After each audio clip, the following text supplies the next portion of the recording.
More than 10,000 United Auto Workers are on strike this morning. This is a look at video from Skyfox over the Michigan Assembly Plant in Wayne. It is one of 3 plants targeted by the union after contracts expired at midnight. Workers also walked off the lines at Stellantis, North Toledo Jeep plant, and a GM plant in Missouri. It is the first time the union has struck all 3 automakers at the same time. This is a big local story. It hits close to home for a lot of our viewers and their families, but it is also making national and international headlines. It's only just the beginning. Good morning. Thank you for joining us on this historic Friday. I am Brandon Hudson. And I'm Dina Santafanti. Let's get right into it. Striking auto workers have traded the assembly lines for picket lines today at 3 important places. And right now, no new negotiations between the union and the automakers are planned. We have several reports on many different angles to this developing situation. Yeah, let's get to our Robin Murdoch, who has been following the story all morning. She's been talking to auto workers. She joins us live from the Michigan Assembly Plant in Wayne. Robin. Good morning, Brandon and Dina. Yeah, we have been out here all morning long talking to these striking workers right outside the Michigan Ford Assembly Plant. I got to tell you, they have seen a ton of support while we have been out here this morning. We have seen people drop off food to them. You can hear the cars, countless cars driving by and honking as a sign of support. As you guys know, UAW President Shawn Fain, he was out here earlier this morning. Senator Gary Peters, he was also out here walking the line briefly with picketers, and then we are told that Representative Alyssa Slotkin will be out here shortly, that she is on her way. This really is a strike like we have never seen before.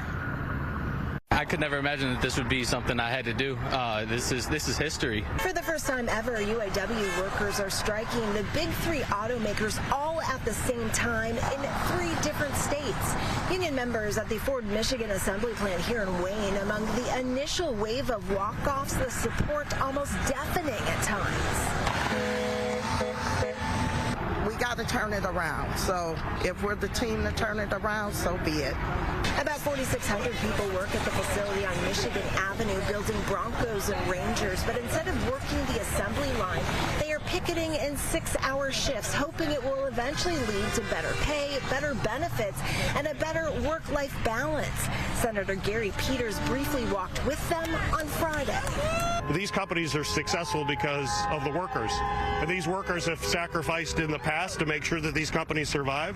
And that should mean when things are good, they also benefit from when things are good. The UAW is using what's being dubbed the stand-up and strike strategy. It will initially start with a few facilities, then call on more if needed to put pressure on Ford, GM, and Stellantis. This method will help the strike fund last longer and keep the big 3 guessing which plants will be next, adding to their negotiating power. They are my brothers and sisters in this union, and then united we stand, united we fall. But this is what brings me out here, to support my brothers and sisters, to make sure they get a fair contract. The effort even bringing outside union members into the mix is a sign of solidarity. The first round of walk-offs affecting roughly 13,000 workers at those 3 strategically picked plants, but of course having a global effect. The world now watching and waiting to see if a deal will be reached when talks do resume. So much on the line here. We deserve it. We just want our fair share. We're not asking for much. We just want our fair share.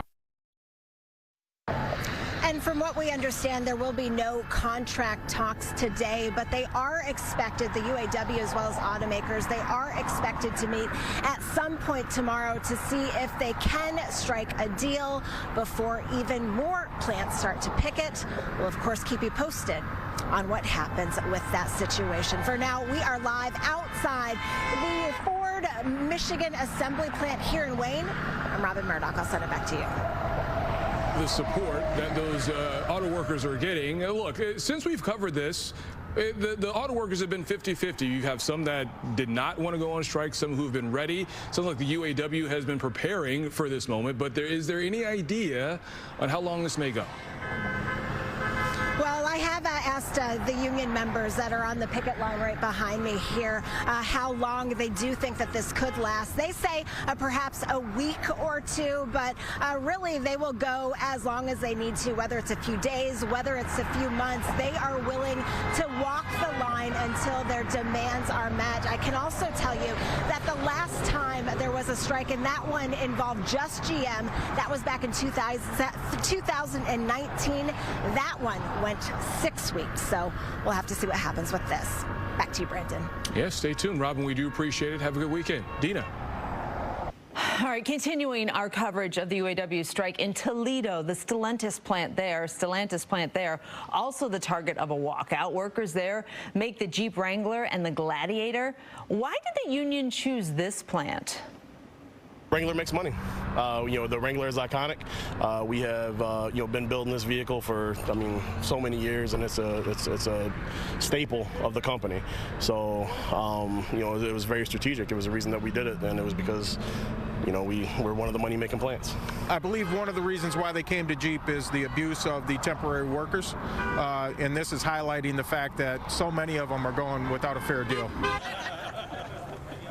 As you can see, it's not just workers at the plant on the picket line. Other UAW members are showing up in solidarity. The automakers released statements saying that they are disappointed in the union's decision. GM's Mary Barra tells workers that any deal needs to allow the company to have some flexibility in order to remain competitive in this global industry. Make no mistake, if we don't continue to invest, we will lose ground, and it will happen fast. Our competition across the country and around the world, most of whom are non-union, will waste no time seizing the opportunity we've handed them. Barra says in the last UAW strike in 2019, which you heard Robin talking about, no one won. Meanwhile, Ford CEO Jim Farley made a similar statement this week, saying the raise the union wants would bankrupt the company. Right now, workers are walking the picket line at 3 plants in all, as we've reported, including Ford Assembly in Wayne. Senator Bernie Sanders is planning to visit the UAW headquarters later today in a show of solidarity. And that's where Fox 2's Josh Landon brings us this preview. Day one of the UAW strike between all 3 big automakers for the first time ever is underway, and we are learning that U.S. Senator, a very common name, Bernie Sanders, will be in downtown Detroit to join UAW President Shawn Fain and many union members. Further down the road from where we are standing right now, we are right across from the UAW Solidarity House, and you can see right behind me the lettering that says UAW Stand Up. That is the name of this most recent strike that began at midnight, the stand-up strike. And with history being made, also a new strategy with this particular strike. It's not all workers walking off the job and walking the picket line. It's various locations across the nation that are being called upon to take part in this strike. With that being said, for day one, you have the location in Wayne, Michigan, where our Robert Murdoch has been reporting all morning long. You have the location in Toledo, Ohio, and then you have a location near St. Louis, Missouri, all picketing this morning to kick off day one of this strike. With that being said, the UAW is asking for a nearly 40% pay increase.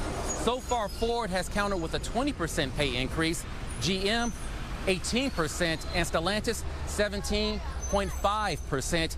Again, Shawn Fain saying that is not good enough. 2 other factors included in what they are asking for is to eliminate a 2-tier wage system. Pretty much that occurs when newer employees are paid less compared to older employees who do the same line of work. The union is also looking to incorporate a 32-hour work week system. Again, we shall see how all of this plays out in the day ahead, in the weeks ahead, to say the least. Now, here's more from Shawn Fain, who says workers are protected during this strike.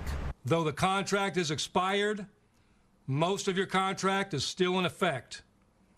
Management cannot change terms and conditions of work in your workplace. And if we need to go all out, we will. Everything is on the table. We must show the companies you are ready to join the stand-up strike at a moment's notice. Also, we cannot go without mentioning that day one of this strike begins as the charity preview is set to take part later on tonight at Huntington Place, right down the road from where we are standing here on Jefferson Avenue. Also, a big rally scheduled at 4 p.m. near Huntington Place with U.S. Senator Bernie Sanders, Shawn Fain, and the many union members who will participate. Again, that all begins at 4 p.m. We'll let you know how the day unfolds and how negotiations continue between the UAW and the big three automakers. In downtown Detroit, Josh Land, Fox 2 News. Well, looking at this on a national scale, with workers walking off the job, the Biden administration is pledging support to make sure the country doesn't grind to a halt. According to a number of reports, the feds are preparing to offer emergency aid to suppliers, which would protect them from long-term damage if this strike drags on. The fear is a long strike could wipe out thousands of suppliers. No word yet on what type of aid will be involved. Well, we are just hours into this strike. There are still a lot of questions about the walkout's impact on local, state, and national levels. So all morning, we have been talking with Wayne State University business professor and labor relations expert Merrick Masters. Here's some of what he told our Jay Towers and Amy Andrews. I think the really key fundamental point at this point is, can they get a breakthrough on one of the issues or two of the issues, and then it'll be a snowball effect. They'll get an agreement. What do you think economy-wise this will do? I mean, short term right now, you know, you've got 3 plants we're talking about, but I mean, over time, if this were to drag out, what does that look like? Well, I think that over time, obviously, the union is going to ratchet up the pressure, and they're going to call more plants out if they don't reach an agreement, and then the economic impact is going to be greater. If they strike components plants, that could spread throughout the companies, and there might have to be shutdowns. So a lot will depend on how the companies respond to this. The companies are not going to idly respond to the union timing strikes. There will be some sort of response at an appropriate time if this escalates any further. And we know how this may impact your home, your neighbor's home, any small businesses that you know of. So stay with Fox 2 for continuing coverage of this UAW strike, and we'll have the latest on air and online.